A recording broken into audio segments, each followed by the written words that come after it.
você está no Tanque Cheio, o podcast da Academia Corporativa Ali.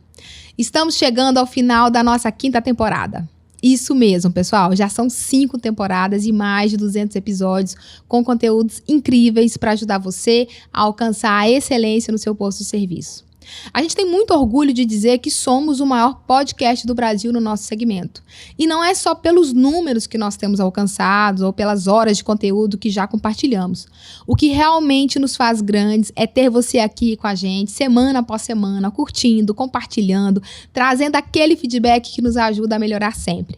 Porque se a gente melhora, consequentemente a revenda também se aprimora e quem ganha é o nosso setor como um todo, né?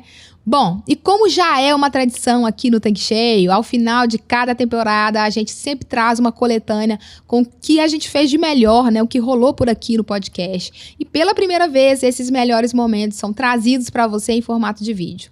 Portanto, se o seu aplicativo favorito, né, suporta esse formato, aproveite para acompanhar tudo olho no olho. E fique agora com a primeira parte dos melhores momentos de 2024. Então, já que ela é um bem necessário, qual que é o papel da loja de conveniência, então? Boa pergunta. Bom, nessa trajetória, nesses últimos, nós estamos em 2024, então eu posso até ampliar esse meu espaço de tempo para 30 anos, né? Durante aí esses 30, 35 anos, a loja de conveniência ela já teve vários papéis. Fazendo um breve retrospecto, quando ela surgiu, talvez ela tivesse, e ela foi bem naquele momento de término de inflação, plano real. Antes disso não fazia sentido, né, você ter loja de conveniência, porque o hábito de consumo era muito diferente. Mas ela tinha uma característica muito de delicatessen, de algo diferente, produtos importados. Era uma coisa muito de nicho, né? No momento em que há essa estabilização da moeda e você começa a perceber os hábitos de consumo que antes a gente se estocava, né? Parecia que era uma bomba atômica, e a gente se estocava, quando recebia o salário, corria para ir no supermercado, e esse modelo de hipermercados florescia muito naquela época. No momento que você tem uma estabilização da moeda, o hábito de consumo muda e você passa, as famílias não precisam mais fazer a compra do mês, né? Isso vem junto com outros fatores também, como famílias menores, eventualmente casais sem filhos, ou pessoas solitárias, né? Sem cônjuge, enfim, uma pessoa vivendo sozinha. O papel da mulher mudou muito nesse período. A mulher cada vez mais assume papéis profissionais fora do lar, trabalha fora. Então isso tudo mudou e o hábito segue, né? Essa mudança, essa conjuntura social. E a gente passa a fazer compras menores. E às vezes você não quer mais dispor do seu tempo para ir até um hipermercado, fazer aquele carrinho enorme, ficar um tempão na fila e assim por diante. Então passa a fazer mais sentido essa tipologia da loja no meio do bairro, que é claro, tem uma questão imobiliária, então você não pode ter espaços tão grandes porque é muito caro, então lojas menores, com menos PDVs, e aí a loja de conveniência veio acompanhando isso tudo. Então nessa sequência ela sai de ser uma delicatessen e ela passa a ser o mercado de bairro. Onde você tem ali alguns produtos voltados para mercearia, para higiene e beleza. Era muito comum nos anos 90 você ver na gôndola lata de ervilha, milho, Nissin miojo. Então essas categorias elas acabaram florescendo. Você tinha aquele mercadinho que não era comum você ter um mercado 24 horas e eventualmente a pessoa, até o nome, né, loja de conveniência, ela talvez esteja atrelado a isso. Você não tinha mais nada aberto naquele momento para você poder fazer uma compra de emergência. Então ela estava ali convenientemente aberta 24 horas no seu caminho. Você me convidava para a sua casa jantar, eu estava de mãos abanando, poxa, vou comprar um vinho, não era o melhor preço, talvez não tivesse todos os rótulos disponíveis, mas aquilo que tinha já me atendia. Depois a loja evoluiu novamente, porque esses mercados passaram a ter as suas versões de bairro, e essa invasão que eu comentei anteriormente de outros segmentos continuou evoluindo. As lojas, os mercados passaram, alguns deles a atuar 24 horas. Então essa questão da conveniência passou a ser muito difusa. Não era mais só a loja de conveniência que era conveniente. Inúmeros outros varejos também eram. Então até mesmo a questão do preço que aquele preço de oportunidade deixou de fazer sentido, assim como também deixou de fazer sentido se você tem um pão de açúcar minuto no seu bairro, você não vai na loja de conveniência, porque quer queira, quer não, amplitude de linha, variedade de produtos, e aquilo ali é um supermercado e ele tem uma política de preço talvez mais agressiva. Então a loja ela se transmuta novamente e ela passa a focar mais em alimentação. Então as lojas deixam de ser uma delicatessen, evoluem para um mercadinho de bairro, até o ponto que elas viram praticamente uma cafeteria.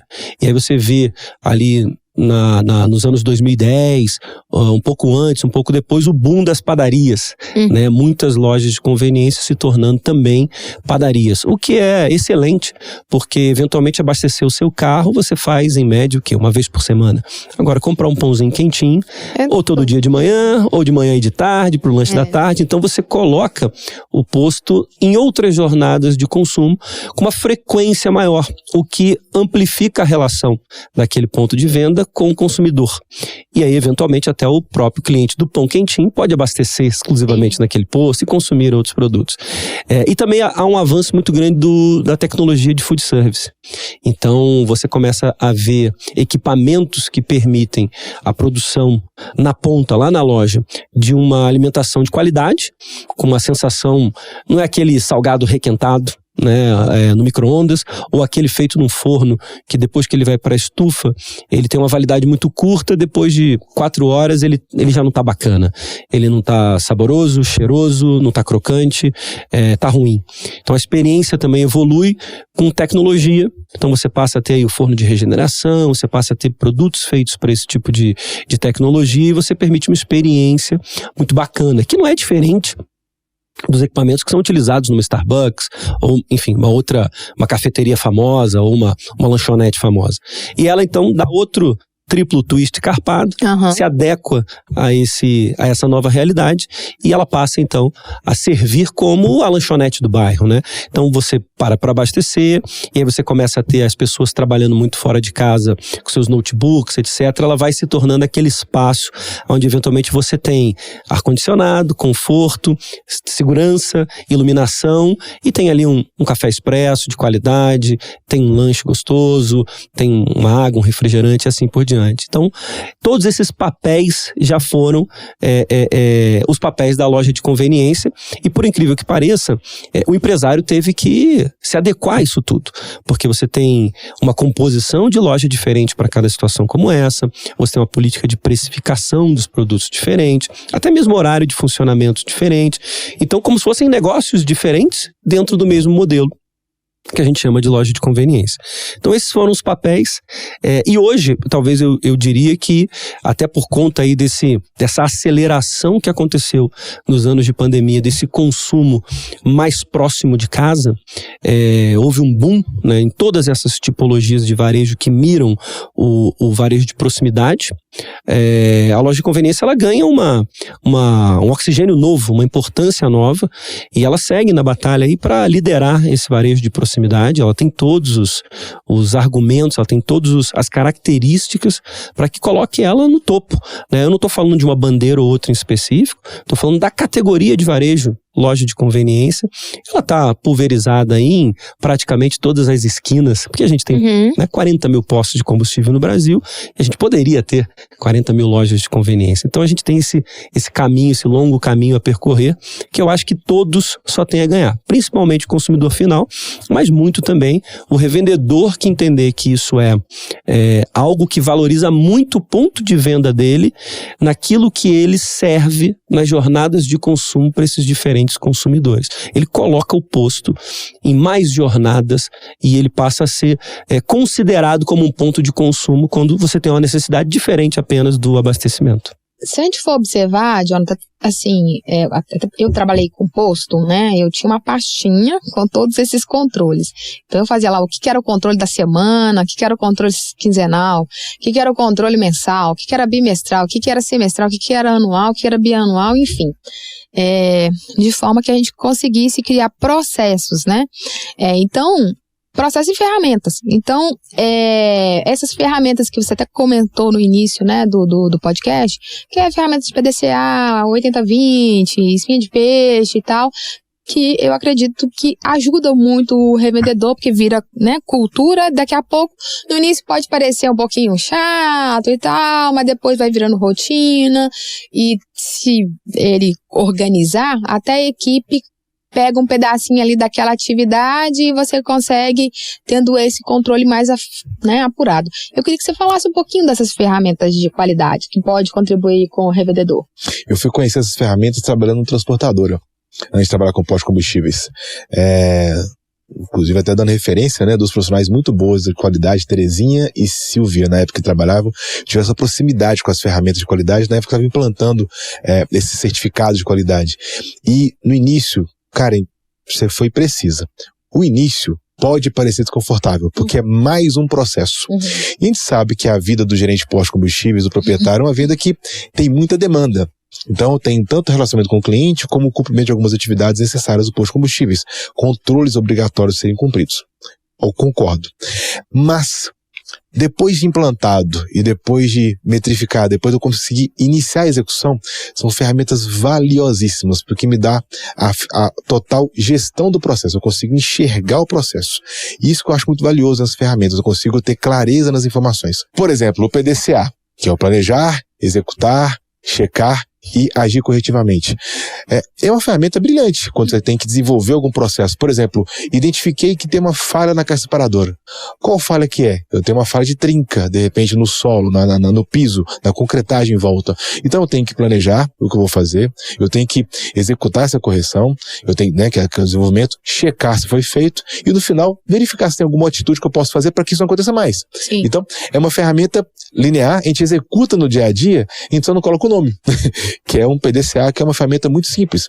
Eu tenho também, de repente, que eu gosto muito interessante, que é a do Pareto, o gráfico de Pareto, que é 80-20, que ele diz que 80% dos problemas são causados por 20% de causas. Então, poxa, de repente eu tenho o mesmo defeito aparecendo várias vezes. É recorrente. Então, peraí. Então, talvez eu tenha que controlar tudo, tenho que controlar aquele ponto que está dando aquele defeito.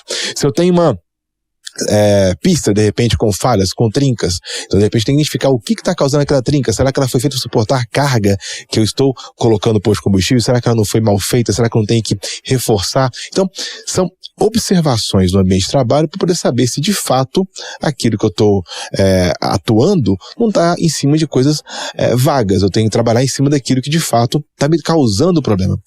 E a gente chega naquele que eu acho que é o mais, entre aspas, simples, porém o mais relevante para pós-combustíveis, que é o checklist, que é a verificação constante, diária ou semanal, enfim, periódica, de todos os meus itens obrigatórios de segurança e aqueles itens que eu quero controlar também, do ponto de vista ambiental, para garantir a execução.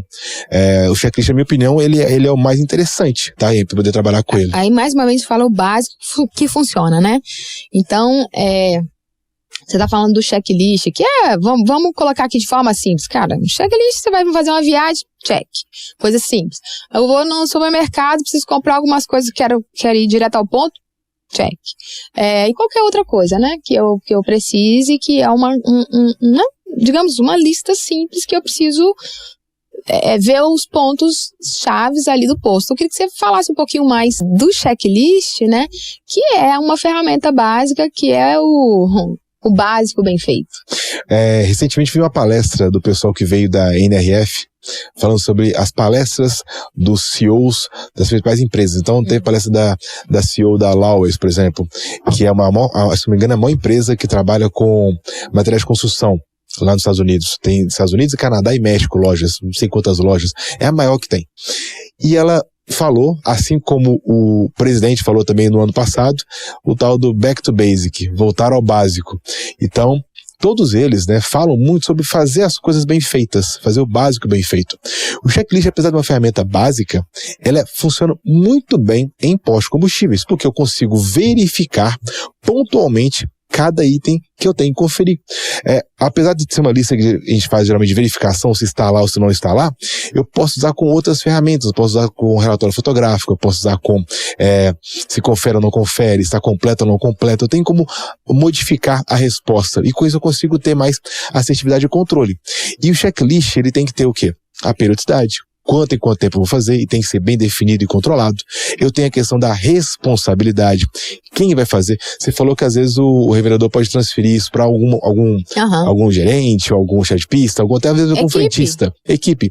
Concordo. Eu posso determinar que, olha, a verificação da pista vai ficar por conta do João, ele tem que entregar isso toda segunda-feira. Legal, bacana. Então, ele vai fazer a verificação. E o checklist, ele me dá um norte. O que eu vou fazer? Imagina se virar pro seu gerente e falar com ele assim, eu quero que você me dá verifica se a pista tá em ordem. Tá, o que é pista em ordem? Verifica se a bomba tá ok. O que é a bomba ok? Um checklist me fala, olha, ela tem que estar com o check valve, ela tem que estar com todos os lacres colocados corretamente, ela não pode ter combustível no sample lá embaixo. A unidade seladora também tem que ter esse controle, porque também tem que estar presente, tem que estar instalado corretamente, como que é feita a instalação. Então, eu elencando o que tem que ser feito, a pessoa que vai executar, a gente fala, qualquer pessoa, digamos assim, uma pessoa que às vezes não tem tanto conhecimento profundo, ele consegue verificar se tem ou se não tem. Então, eu consigo até delegar certas atividades. Eu digo certas porque tem algumas que demandam treinamento, trabalhar à altura, mas o básico, aquilo que pode ser feito com os treinamentos que eles possuem, com os acessos que eles têm, pode ser delegado. Então, dá para ter um controle mais amplo com a verificação delegada para algumas pessoas, essa responsabilidade de cada um. E também pensando já na solução, pensando, tá, para onde que vai essa informação? Porque se for um checklist que vai virar papel, cara, vai virar papel volume. Chegou lá, ó, tá errado aqui, tá. Ó, continua errado. Daqui a uma semana, continua errado. Daqui a pouco, perde valor. E a pessoa que tá fazendo fala assim, gente, eu tô fazendo isso aqui pra quê? Não vale de nada, então cai no desuso. A gente percebe ferramentas caindo no desuso porque elas não têm ação. Não tem nenhuma efetividade em cima daquilo. Ele percebe que não tem nenhuma atitude para corrigir aquela falha. Fica simplesmente papel notificando que tá errado. É o que inclusive fiscais reclamam, tá, Karen? O PGR é um documento vivo. O pessoal às vezes confunde um pouco. O PGR é um documento vivo, ele tem que ser alimentado. Então o fiscal chega de repente no posto de combustíveis, pega um PGR que tá lá É só pra traduzir, o que é o PGR? Só pra quem não sabe, aqui saber o que é. O PGR, Karen, ele é o Programa de Gerenciamento de Riscos. Tá previsto em R1, que é o GR, que trata da GRO, que é o Gerenciamento de Riscos Ocupacionais. Então, ele porque é muita letra, né? Então a gente vai traduzindo aqui. O posto tem muita letra, é muita... Obrigado por ter lembrado, inclusive, que eu falei e passou batido. Mas o PGR é o documento de segurança do posto mais valioso. E tem que ser muito bem feito. E a gente percebe, às vezes, que lá tem um cronograma de execução e um plano de ação. O que é o plano de ação, Karen? Não vai estar perfeito. Deve ter uma coisinha para poder corrigir. Olha, de repente faltam... vou ter que trocar a mangueira do hidrante daqui a X tempo, verificar extintores, validade deles. Tem que ter um plano. De repente, campanha do Janeiro Branco. Eu tenho que prever algumas situações que eu tenho que trabalhar no meu posto de combustíveis que estão no cronograma. E algumas execuções mais acentuadas. Por exemplo, eu tenho que verificar a manutenção do bico e tal. Isso eu posso colocar num plano de ação para poder executar posteriormente, para poder, né, enquanto compra o bico, enfim.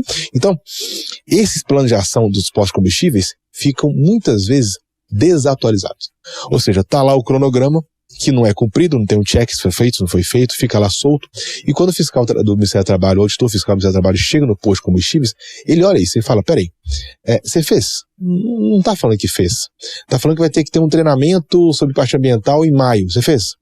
Não fez. Então, o próprio documento depõe contra o revendedor.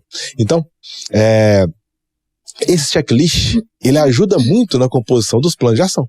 Então, eu tenho uma verificação do jeito que eu identifiquei falho, eu posso criar esse plano de ação com quem vai resolver, quando vai resolver, como vai resolver. A gente entra até em outra ferramenta, né, que é o tal do 5W2H. Uma ferramenta que eu consigo parametrizar e fazer essa gestão também do que tem que ser adequado no posto de combustíveis. Então, as ferramentas de qualidade, mesmo sem o nome, elas acabam trabalhando no dia a dia para nos ajudar. E no PGR, inclusive, é muito valioso, porque esse checklist ele pode compor claramente o PGR, porque é uma identificação de uma falha, e quando o fiscal chega, ele identifica um erro. Vi que ele... Não, já vi. Já tá visto, já verifiquei quem vai resolver, quando vai resolver, já tem cotação, já tem compra, eu consigo até mesmo mostrar que eu já andei naquele processo, não é uma coisa que ele identificou simples assim, solta no posto de combustíveis. Bacana. E assim, já que você falou que existe realmente esse espaço, a gente não deve delegar isso para o RH. O líder hoje, ele é um mentor, né? É um exemplo a ser seguido, né? E E assim, guardadas as proporções, cada um ali da sua equipe é um filho seu, né? Uma pessoa que você tá cuidando, você tá desenvolvendo, né? Até porque a gente passa mais tempo hoje no trabalho do que em casa. Isso. Então é com essas pessoas que a gente passa, gente, a maior parte da nossa vida. E que a gente divide ali as nossas angústias, as nossas tristezas, o nosso dia a dia, o dia bom, o dia ruim, né? O dia que bateu meta, o dia que não bateu meta. Esse é um outro paradigma, né, Karen? De achar que, não, eu tenho que saber separar o profissional do pessoal. A gente cresceu ouvindo muito isso das gerações, talvez, dos nossos pais, né? A geração baby boomer. Você tem que separar o profissional do pessoal. Só que hoje, Karen, não tem como. É o que você mencionou. Eu fico mais tempo da minha vida dentro do escritório, com os meus colegas de trabalho, do que na minha casa. Ou eu estou viajando, ou eu estou em aeroporto, ou eu estou no escritório. Então, é difícil você separar. A tua vida pessoal acaba sendo o teu ambiente corporativo, o teu ambiente de trabalho passa a ser parte da tua vida pessoal também. Então, eu preciso ter líderes que saibam entender que esses dois temas, eles andam juntos, lado a lado. Sim. Eu tenho hoje, olha que engraçado, nós temos hoje 5 gerações. Daqui 2 anos, a gente vai ter... Hoje são 4. Mas daqui 2 anos nós vamos ter 5 gerações trabalhando juntas.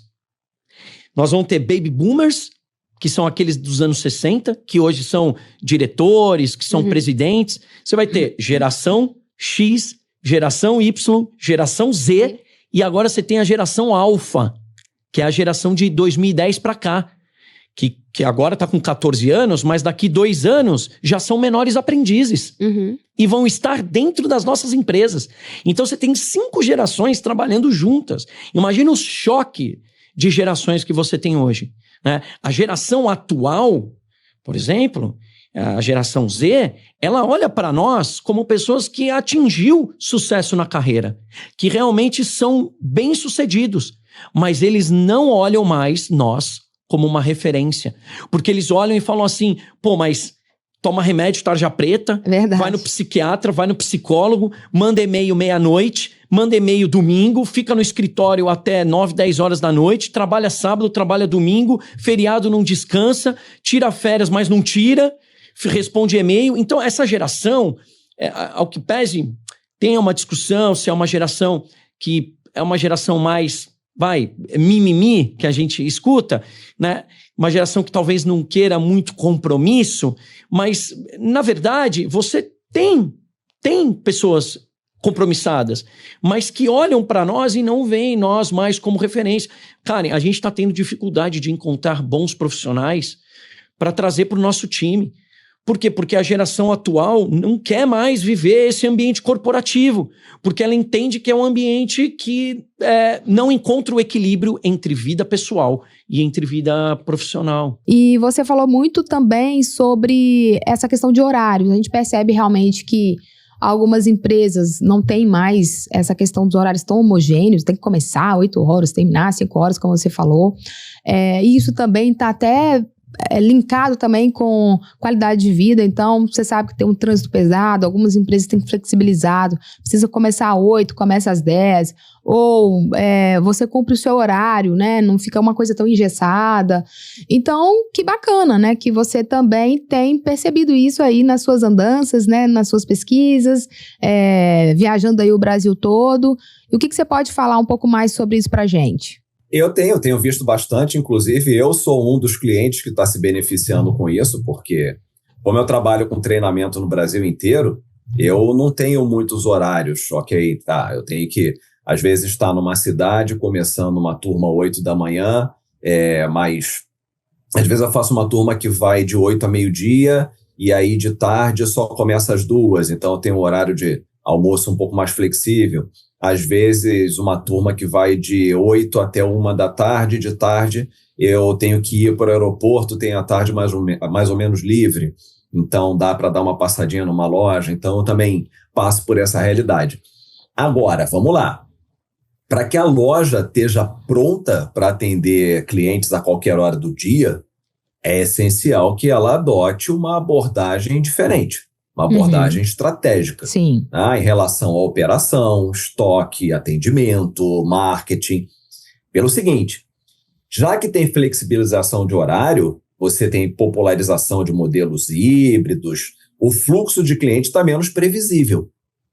Porque quando você pega ali um esquema um pouco... Eu falo esquema industrial para poder dizer que é de 8 às 5 e tal, então aquele horário de fábrica, tá? Não que seja necessariamente uma indústria, mas aquele horário de fábrica bem tradicional, bem clássico. Ou então até mesmo eles precisam fazer esse... talvez, assim, fazer um novo estudo de como que está sendo o fluxo de clientes naquela loja. Porque antes tinha esse horário de fábrica que você está falando e agora talvez né, mudou, ele precisa ficar mais atento a isso, né? Muito atento, porque antigamente você conseguia ter uma previsibilidade. Você sabia que 7 e pouca da manhã ia encher a loja para o pessoal tomar café, meio-dia ia encher a loja para o pessoal fazer um lanche, uma refeição, 6 da tarde ia encher a loja, com o pessoal voltando do trabalho, passando ali para levar um lanche, comer alguma coisa, e você ia ter alguns momentos de calmaria ao longo do dia, ali 10 da manhã, 3 da tarde, 4 da tarde, para você poder fazer toda a organização. Hoje, talvez isso não esteja mais tão simples, tão óbvio assim. Então, para estar sempre preparada, a loja vai ter que realizar uma análise, como você acabou de falar, né?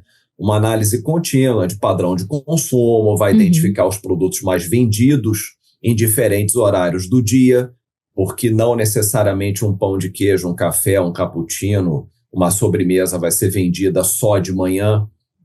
Com esses novos hábitos, de repente, 10 da manhã, você tem um pico de venda de pão de queijo recheado com cappuccino, que se você não se prepara, você vai ter quebra de estoque, você vai ter o famoso tem, mas acabou, que nenhum cliente quer ouvir. Então, com essa informação, com esse estudo, que você acabou de sugerir, é possível planejar a reposição de estoque de uma forma mais eficiente. Você garante que os itens de maior demanda vão estar sempre disponíveis. Você pode, em algumas lojas de fluxo mais intenso, você pode implementar sistema de gerenciamento de inventário que utiliza dados em tempo real para você monitorar nível de estoque, para você evitar ruptura de estoque, você prever demanda. E talvez quem esteja nos ouvindo diga, não, mas isso é caro, não dá para fazer. Não, hoje em dia já não é mais não. Hoje em dia tem muitos sistemas que fazem isso com módulos que já estão dentro do próprio sistema, num preço aí super acessível. E assim, Fred, aqueles revendedores que, digamos assim, ainda insistem em focar só na pista, né? Ou tem só a pista, você considera que é um trabalho a mais? Ter um lubrificante, ou ter uma troca de óleo? Qual que é a sua percepção? É claro, é um trabalho a mais, mas todo trabalho é muito recompensado. Aliás, o empresário que arrumou uma forma de ganhar dinheiro sem ter trabalho, me chama, né? Me chama porque eu quero ser sócio. É claro que dá trabalho, mas eu diria que a recompensa, ela é inúmeras vezes maior do que o trabalho. Eu estou fazendo recentemente um giro pelo Brasil, realmente pelo Brasil, indo para os confins. Em outros países. Outros, como diz nosso amigo Marcelo Borja, né? Países. Eu estava em outro país, em Belém do Pará, em São Luís do Maranhão, estava em outro país. E a gente conversando com muitos revendedores, conversando com players do segmento, ainda escuta muitos revendedores que colocam desculpas, falando bem claramente. Mas aí eu tenho o óleo usado, aí eu tenho que lidar com as embalagens, aí eu tenho que isso, aí eu tenho que aquilo. Ok, é claro que você tem um trabalho a mais, mas a partir do momento em que você percebe que o revendedor, quando ele trabalha só com os combustíveis líquidos, ele sequer pode ser chamado de revendedor, porque ele não está vendendo nada, ele está atendendo ao consumidor que precisa do combustível para o carro dele continuar andando. Então a pessoa vem até o posto, né, eventualmente outras características daquele mix de marketing dos 4 P's, né? Você tem o P da produto, preço, praça e promoção. Então você tem o P da praça, que é a localização do posto. Se ele está bem localizado ali e o preço dele não está muito descalibrado, já vem uma enxurrada enorme de veículos para a pista do posto e basta que ele atenda, que ele reaja. Ele não está vendendo nada. Ele começa a se tornar um vendedor, um revendedor de combustível, no momento em que ele começa a ofertar e eventualmente vender aquilo que o consumidor não veio buscar primariamente. É como a gente falava na loja do produto de destino, né? Então o combustível é o destino do posto. Eu vou até o posto abastecer o meu carro. Se alguém me vender, se alguém me mostrar uma necessidade e a capacidade de suprir aquela necessidade de forma competente, num tempo razoável, com profissionalismo, há grandes chances de eu comprar também um outro produto ou um outro serviço, e a troca de óleo é um desses produtos, serviços, ou completar o nível do óleo, né, o que a gente chama de top-up. Aí sim é uma venda. Então, o posto que está perdendo essa oportunidade, ele está deixando passar por debaixo do nariz dele ali uma chance muito grande de ganhar muito dinheiro. Eu diria que talvez o melhor serviço que exista debaixo da cobertura de um posto de serviços seja a unidade de lubrificação. Pelo menos é a que comprovadamente tem a melhor margem de contribuição. Então, e note, muitas vezes sem um incremento de nenhum custo fixo adicional.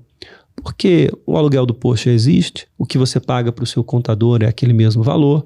Muitas vezes você não precisa sequer de mais mão de obra, porque muitas vezes o próprio vendedor de pista pode ser treinado, ser capacitado para executar a troca de óleo. Então ele está plenamente capaz de pescar um carro na pista e já levar para dentro da unidade de lubrificação e realizar aquele serviço automotivo.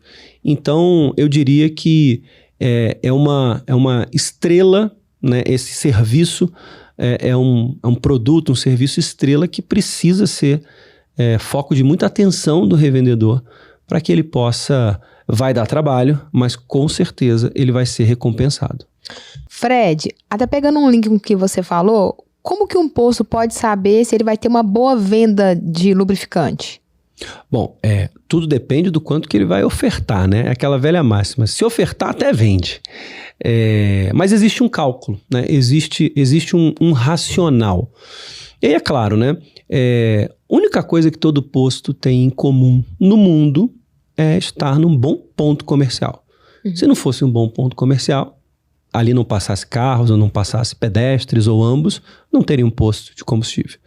Ele tem que saber usufruir dessa vantagem que é ser um bom ponto comercial. Uma vez que para muito carro para abastecer, eu brinco que é pescar no laguinho. Você tem um laguinho particular, que são todos aqueles carros que estão ali parados na sua bomba de abastecimento e, como a gente falou na sua primeira pergunta, todo carro vai precisar de lubrificação. Ele vai precisar desse tratamento para suas peças metálicas. Então, todo carro tem oportunidade de venda. O que pode acontecer de não estar no exato momento, né? O sujeito acabou de trocar o óleo, não venceu ainda a quilometragem. Só que se você não explorar, você não vai saber. E explorar nada mais é do que perguntar, né? E tem perguntas corretas, forma correta de abordar. Então, como é que a gente faz esse cálculo, né? Qual é que é essa lógica?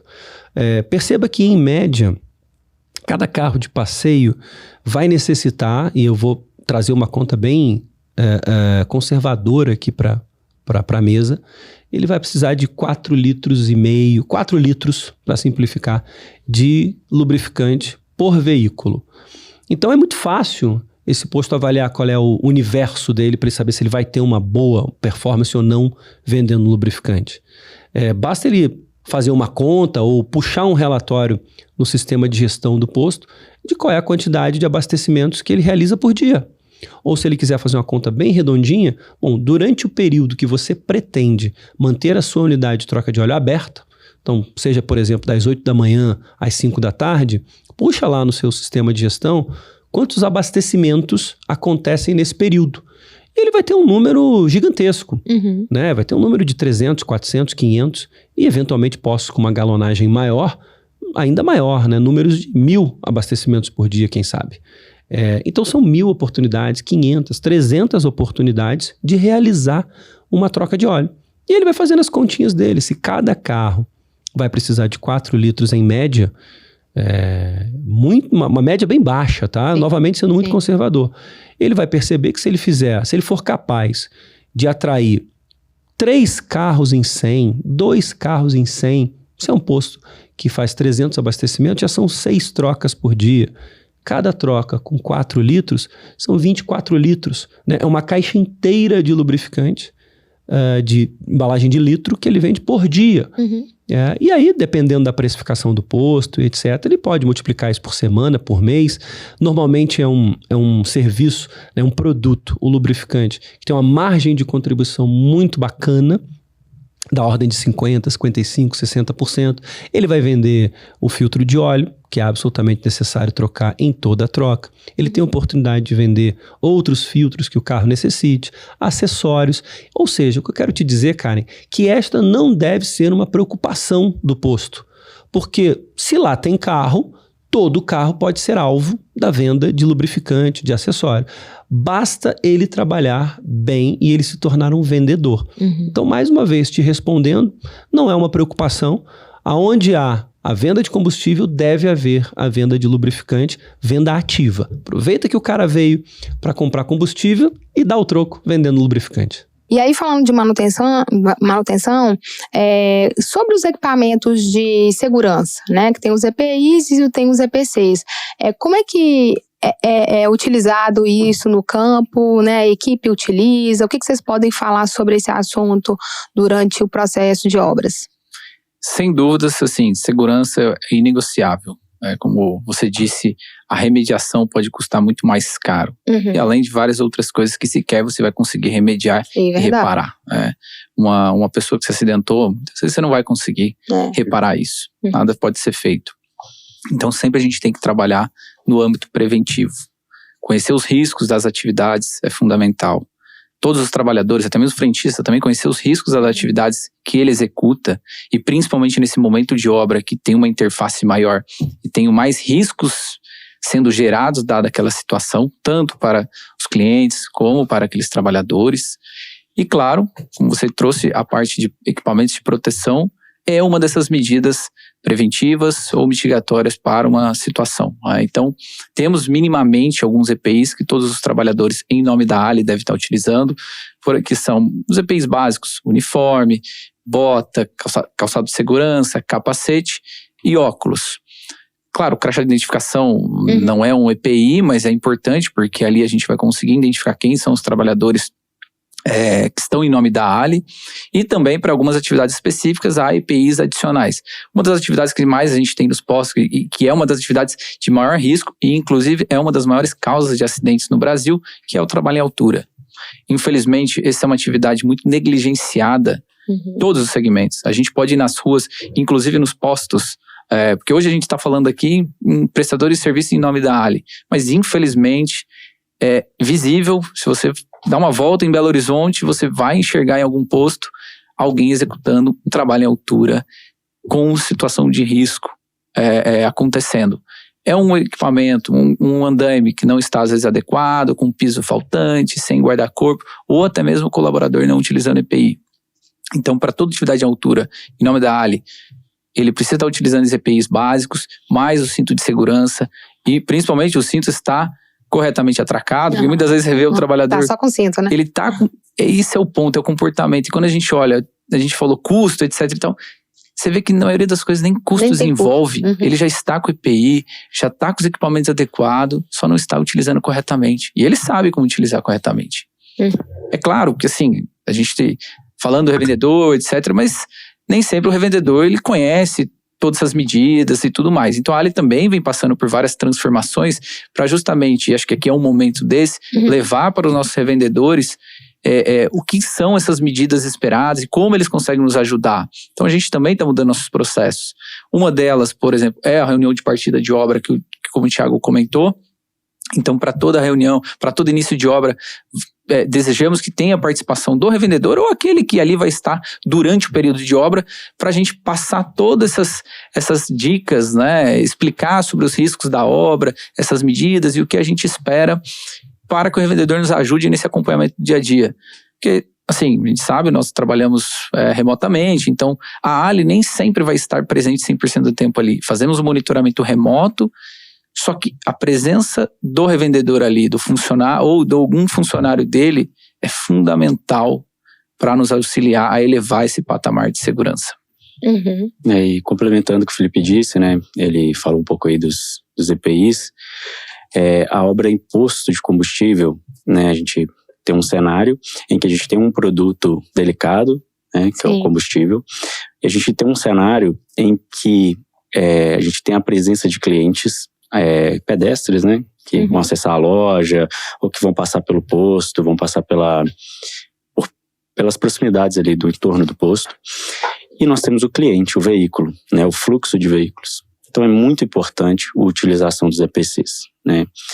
Nós, na área... Só para deixar claro para quem está seguindo, o que é EPI e o que é EPC, só para quem não sabe, tira a dúvida agora. O EPI é o equipamento de proteção individual, né, aquele que o profissional carrega com ele ali.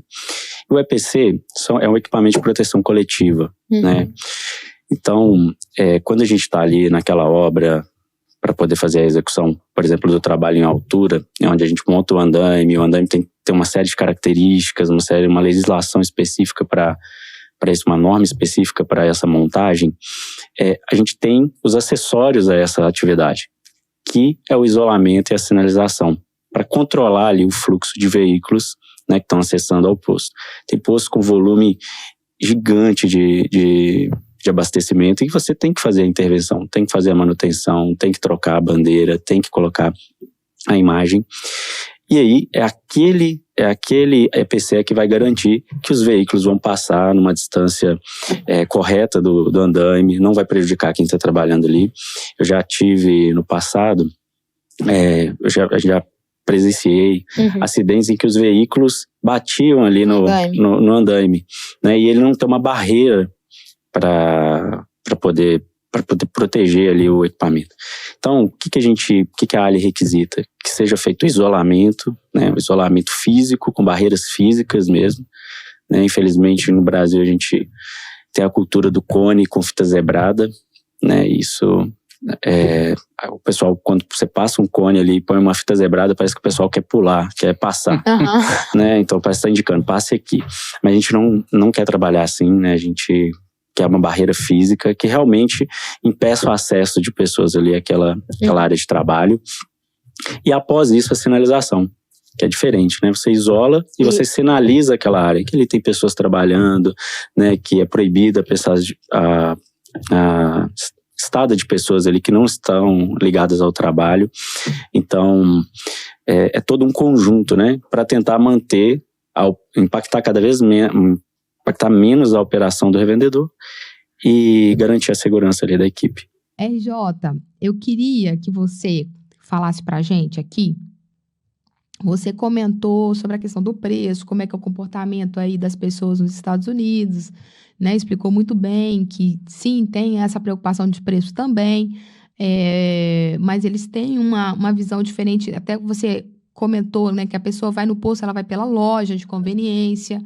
Então, eu queria que você contasse pra gente um pouquinho sobre como é que é esse perfil de consumidor aí dos Estados Unidos, né? E que talvez seja...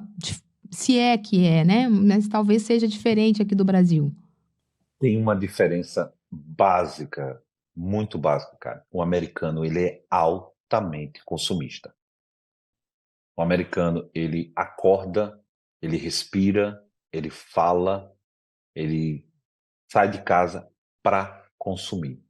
Então, é bem diferente do que a gente vem sendo trazido. Eu vou voltar nesse assunto das políticas públicas, Karen, porque esse é um grande limitador, né? Quando a nossa economia começa a crescer, aí a inflação começa a subir, o pessoal corta crédito, tenta diminuir o poder de compra para que a inflação segure. Aqui nos Estados Unidos é completamente diferente. O incentivo ao consumo, ele é exacerbado. Eu estava comentando esses dias que eu estava passando por Orlando. Quem pensa em Orlando geralmente pensa, Disney, os parques. E aí a gente foi fazer um caminho de volta, que a gente estava em um determinado lugar, e aí o Waze me jogou para não tirar o trânsito. Eu passei numa avenida, acho que deveria ter uns 15 a 16 quilômetros. Eram comércios de um lado e do outro o tempo todo. Isso a pista com uma faixa, com 4 faixas de carros. Então você imagina uma via de 15 quilômetros, 4 faixas de carro de um lado, 4 faixas de carro do outro, e restaurantes, lojas, boliche, serviços, o tempo todo. E a gente olhava e olhava assim, caramba, a gente está chegando em downtown. A gente acabou chegando em downtown, em Orlando, que era uma coisa assim, cinematográfica. Falava, quem pensa que Orlando, uma cidade de 300 mil habitantes, cara. Orlando, eu disse, não é possível, aqui cada um tem 5 carros. É impressionante. 300 mil habitantes, cada um tem 5 carros, o cara sai com o carro, os outros carros saem seguindo aí ele, porque não é possível. E aí você tem uma estrutura voltada para o consumo. Sabe? Olha que interessante. Essa é uma diferença básica da cultura americana, que é incentivada ao consumo ao extremo, e a cultura brasileira, que é o tempo todo o governo tentando tolher o consumo brasileiro. Economiza energia, economiza água, compra menos porque a inflação está alta, corta o crédito, né, para as pessoas não poderem comprar mais. Então, essa parte cultural, política que é trazida de várias décadas atrás, isso não é culpa de um governo só, isso é culpa de vários anos de políticas econômicas no Brasil, acaba moldando o nosso consumidor a ser aquele consumidor retraído. É tanto que quando a gente tem qualquer alta de inflação, qualquer alteração econômica, a classe média brasileira é a que retrai na hora, é a que começa a parar de consumir. E aí o pessoal segura, não vou comprar agora, vou deixar para comprar em tal lugar, vou deixar em tal momento. Enquanto aqui nos Estados Unidos o consumidor é extremamente voltado para consumir. Então ele, poxa, você encontra produtos, eu acho incrível. Cara, eu vou citar um que a minha esposa achou, né? Que a gente comprou muitos brinquedos aqui para Vinícius, e você tem que comprar a pilha 3As, né? Aquela AAA, que é aquela palitinho, aquela fininha, e você tem que comprar a pilha AA, que é até um pouco mais cara. E minha esposa encontrou uma cápsulazinha de plástico que você coloca a pilha a 3A e ela serve como uma... Eu estou te dando esse exemplo, cara, para mostrar como os Estados Unidos foca em criar coisas para o consumidor comprar. Poxa, em vez de eu comprar a pilha AA, eu posso comprar a pilha AAA e eu vou ter ali aquela cápsulazinha que eu vou botar ela dentro, vou colocar ela ali dentro e vou usar nos aparelhos ou nos brinquedos que eu precisar. Então eu posso comprar aquele pacotão de pilhas 3AAs, posso comprar, tudo aqui é muito, tudo é grande, sabe, cara? E tudo é difícil pegar uma coisa.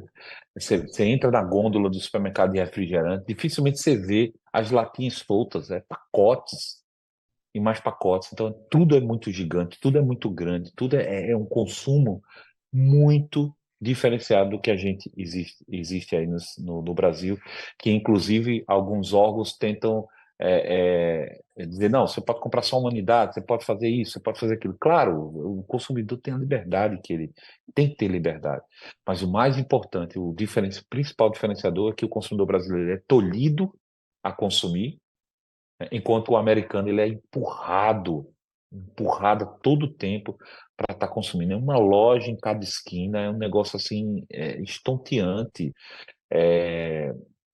A minha esposa até fez um levantamento aqui em Orlando, uma cidade de 300 mil habitantes, tá? Claro, você tem os turistas, deve chegar aí perto de 1,5 milhão, no mínimo. Tem 16 Walmart Supercenters. 16 Supercenter, porque o Walmart tem agora as lojinhas neighborhood, né? Aquela loja de bairro, sim. né? Que é a loja menor que tipo Pão de Açúcar.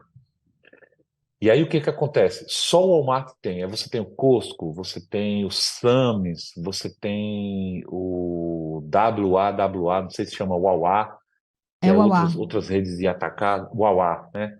E você tem um monte, esse eu ainda não fui.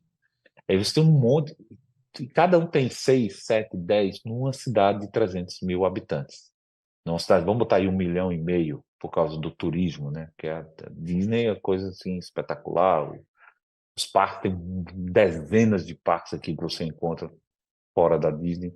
Então você tem uma cidade aí de 1,5 milhão, você tem uma quantidade só de supermercados. Você tem o Publix, você tem um monte de outras lojas, tem lojas de departamento, TJ Maxx, você tem a Ross, cada centro comercial que você encontra, você tem uma loja dessa da Ross que vende. Aí é o extremo, né? Eu costumo dizer que aqui nos Estados Unidos você não encontra, Karen, a coisa mais barata no mesmo canto. Então, tem uma lojinha aqui que eu adorei, eu recomendo para você, chamada Five Below. Você chegou a ver essa loja? Eu cheguei a ver, mas eu não visitei. Eu gosto da Dollar Tree, né? Dollar Tree. Dollar Tree. Dollar Também Tree você acha tem uma muitas coisas variedade legais. maior, né? Então, é uma loja de conveniência com departamentos, com coisas, você encontra um monte de coisa na Dollar Tree. Aham, Mas a Five Below é tudo até $5. Então aham. é a nossa antiga R$1,99. Mas você encontra coisa. Eu comprei um helicópterozinho, controle remoto por $5. Um monte de coisa. Funko Pop para quem gosta. Então é uma variedade imensa. E uma coisa que eu gostaria de aproveitar aqui nesse seu questionamento, que difere muito, e eu faço o apelo aí para o mercado brasileiro, é estacionamento, cara. Os centros comerciais não cobram estacionamento. Shoppings aqui eu não fui nenhum Uhum. É um que cobrasse diferencial. estacionamento. Ontem, foi. É um grande diferencial isso, né? A gente sabe disso. Eu fui num centro comercial ontem que tinha parque, tinha a Shake Shack, que é uma lanchonete É. que minha sogra adora, o pessoal gosta. E a gente foi lá no centro e falou, cara, agora onde é que a gente vai estacionar? Aí tem lá um edifício garagem. Eu falei, ih, agora, amor, a gente vai ter que gastar dinheiro com estacionamento. E a gente entrou no edifício garagem, tem lá parking free. Aí minha esposa, olha, você reclamando, olha aí, o estacionamento é free. Então, o primeiro, segundo e terceiro andar do estacionamento é pago. A partir do quarto até o sétimo é free. Eu não acredito num negócio desse. Você quer comodidade, quer facilidade, pague por ela. Bota ali no primeiro andar, você já desce, tem elevador, tudo e tal. Eu fui lá, botei no quarto andar, encontrei vaga tranquilamente. Um estacionamento imenso para um complexo de lojas, não era uma loja só. Não era só da Shake Shack. Era de um monte de lojas, tinha um parque de diversões ao redor, esqueci agora, Icota, alguma coisa assim. Então, o que acontece? O consumidor americano, ele é empurrado para o consumo, ele é facilitado para isso. Ninguém quer cobrar o estacionamento para você não. Ah, não. $10 você paga no estacionamento aqui, você deixa de comprar alguma coisa. Claro, evidente, isso não é geral. Fui para uma cidade chamada Santo Agostinho, que é uma cidade turística, eu paguei $16 por 3 horas de estacionamento. Então, na parte de restaurantes. Então, é uma cidade turística, uma cidade focada nisso, pequena, uma cidade bem pequena. Eu até cogitei ficar lá em Santo Agostinho.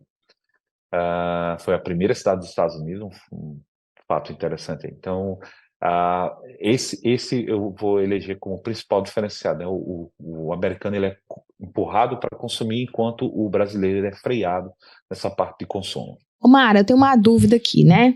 Quanto aos imóveis, existe alguma particularidade, né, assim, que a gente deve observar no decorrer, né, do ano, no exercício em curso, que é importante a pessoa que está declarando observar?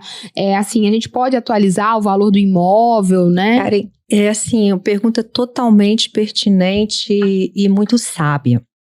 O que acontece, gente, que vamos lá assim, olha, eu comprei uma casa, tá? Comprei um imóvel, meu imposto de renda comporta, bonitinho, comprei. Só que aí, esse imóvel, eu comprei, adquiri ele por um valor, e eu começo a fazer obras nesse imóvel. Então, eu pego um bem e valorizo esse bem com as obras que eu faço. Sim. Só que eu não me preocupo em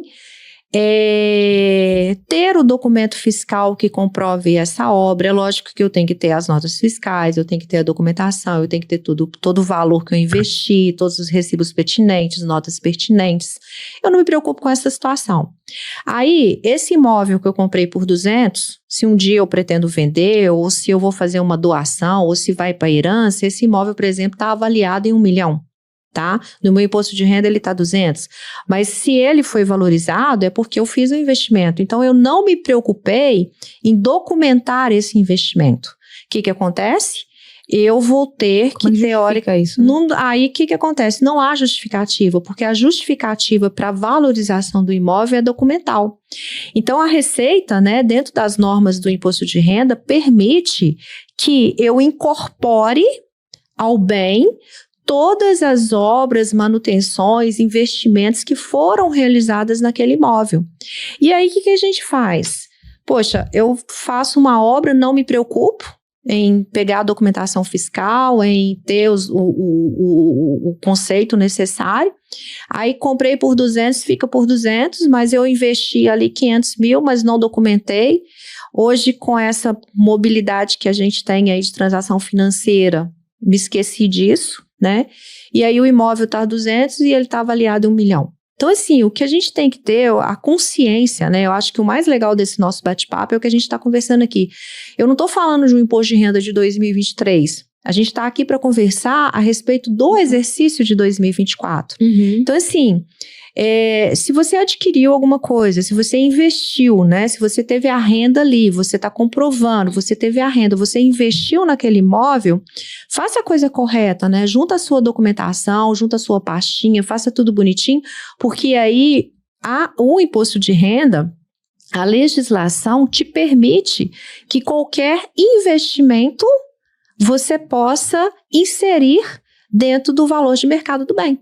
É o único momento que isso pode acontecer, né? Em nenhum outro momento. Tem gente que fala assim, vou fazer a avaliação de um imóvel, né? Com a perícia técnica. Eu posso corrigir no imposto de renda? Não posso.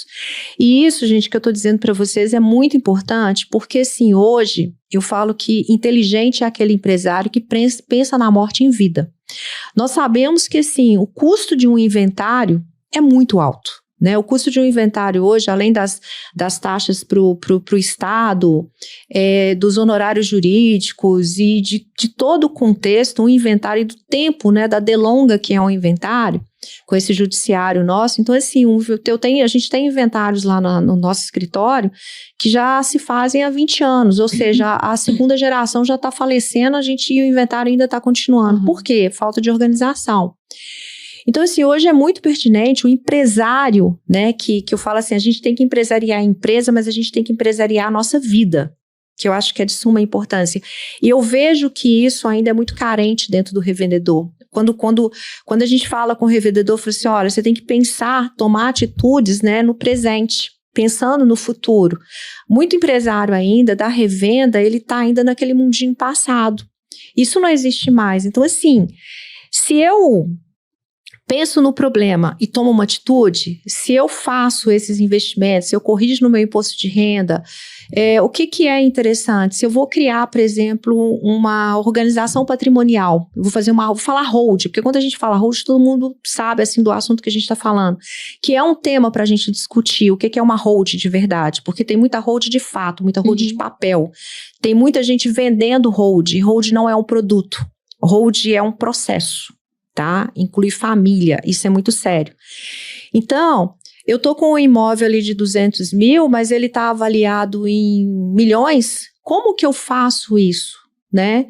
Se eu não tenho uma documentação, se eu não criei todos os arquétipos para essa correção. E hoje, muito empresário está indo para esse campo da ROD, porque está se falando que na reforma trabalhista, na reforma tributária, nós vamos ter aí aumentos da carga tributária, realmente está previsto lá, mas a gente não sabe ainda, a reforma tributária ainda é uma incógnita em todos os sentidos, porque foi uma pauta e ainda está para ser votado. Se realmente acontecer, a gente vai ter um aumento muito grande na carga tributária nesses impostos de heranças, né? Então a ROD se tornou um instrumento de você resolver em vida o que você quer. Mas esse resolver em vida, gente, não adianta você pegar um papel com um imposto de renda e achar que você vai fazer mágica daquilo, né? Você tem que seguir as normas. Existe imposto de doação, existe imposto em todo esse processo. E quanto mais o seu imposto de renda estiver adequado, mais transparente, mais fácil vai ser os seus processos.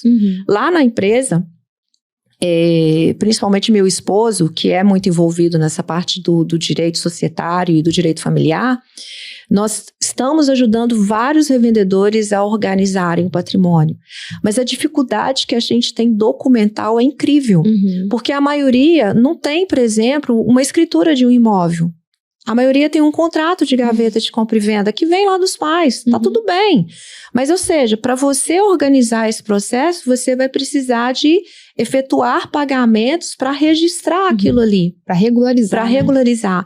Então, assim, o meu convite, eu acho que o mais gostoso desse bate-papo nosso aqui é a gente começar a pensar, né, no presente, naquilo que a gente precisa para o futuro. Porque o imposto de renda não é só a renda, é o que a gente pretende fazer com a nossa vida. Carlos, excelente. E já que o nosso tema é além da DRE, né?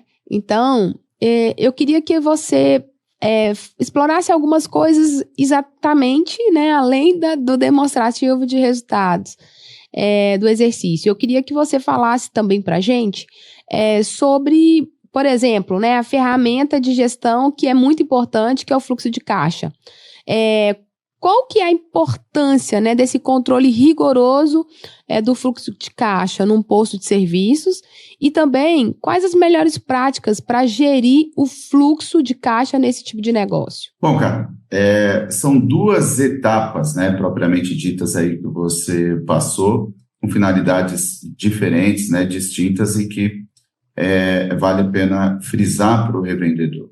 A importância do fluxo de caixa é gerar a previsibilidade para o revendedor ao ponto dele poder enxergar, ter uma visão ali projetada, né?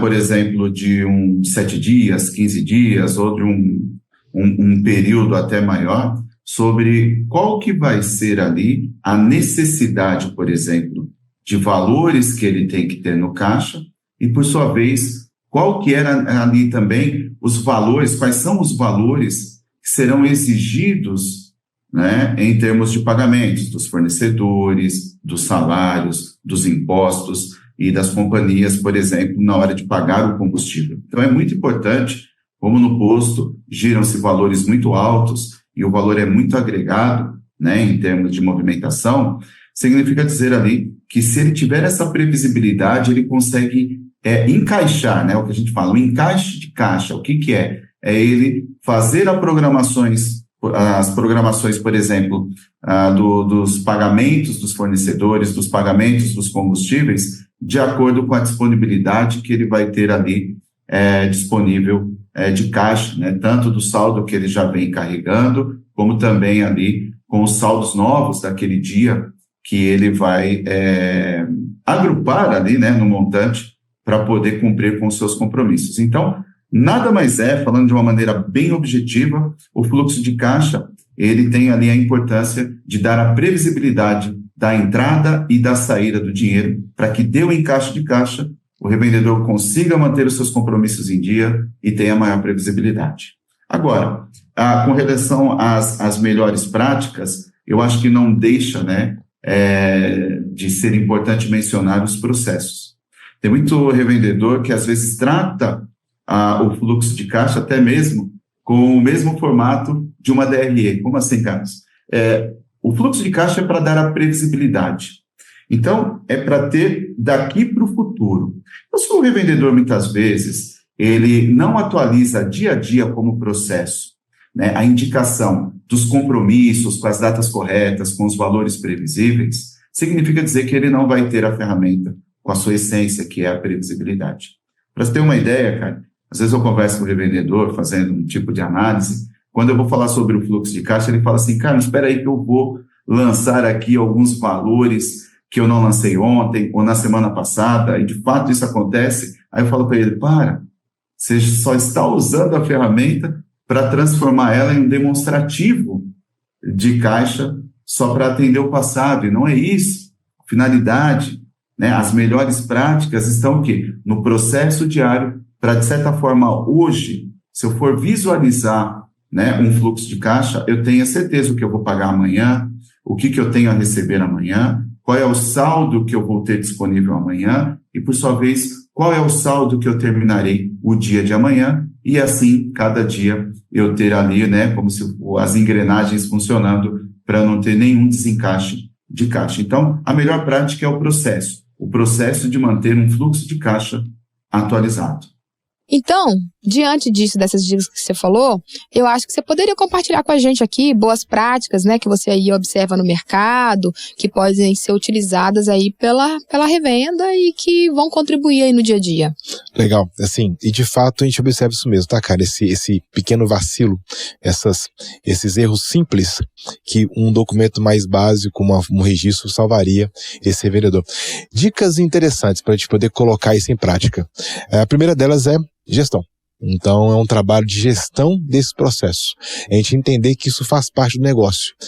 Eu vejo muitos grupos de discussão, cara, de pós-combustíveis, grupos que a gente vê em vários lugares, eles tratam muito sobre a questão comercial, sobre a questão, eu sei quanto tá o Brent, quanto tá o petróleo, eu sei como é que tá isso aqui, como é que tá aquilo outro, mas eu não vejo muito assunto voltado para gestão ambiental e de segurança.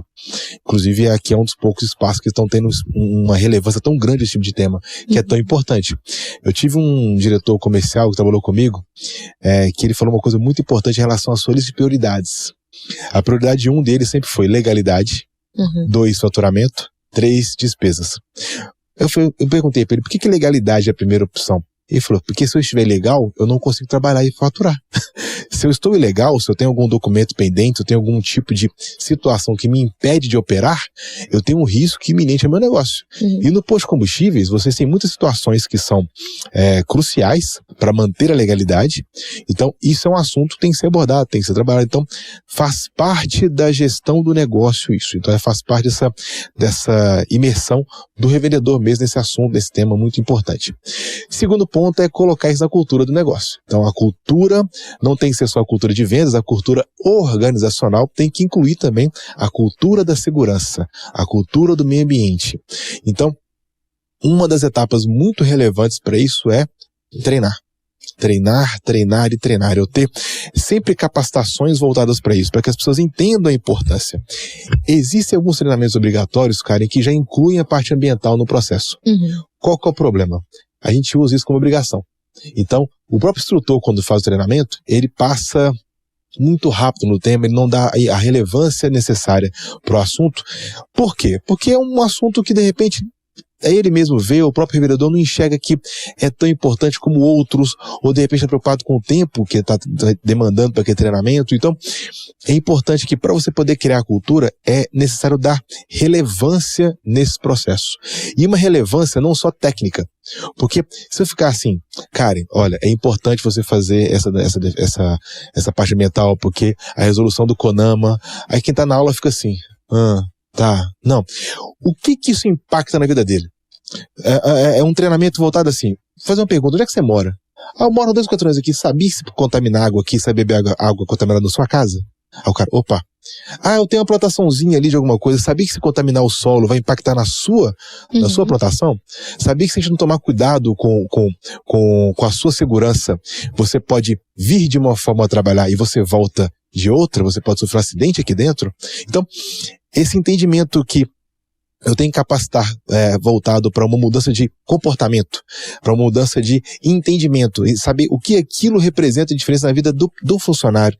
Isso tem que ser pensado. Então, tudo isso tem que ser muito bem trabalhado. Então, essa mudança de cultura, na minha opinião, é o foco principal. Como que eu vou engajar esse pessoal para poder melhorar os processos e poder entender que aquilo de fato é importante. Eu acho que seria a chave dessa mudança cultural, dessa mudança de comportamento do pessoal dos postos de combustíveis. E aí, gente, gostaram? Eu espero que sim e aguardo vocês na próxima semana com a segunda parte dos melhores momentos da 5ª temporada do Tanque Cheio em Vídeo. Até lá e tchau, tchau!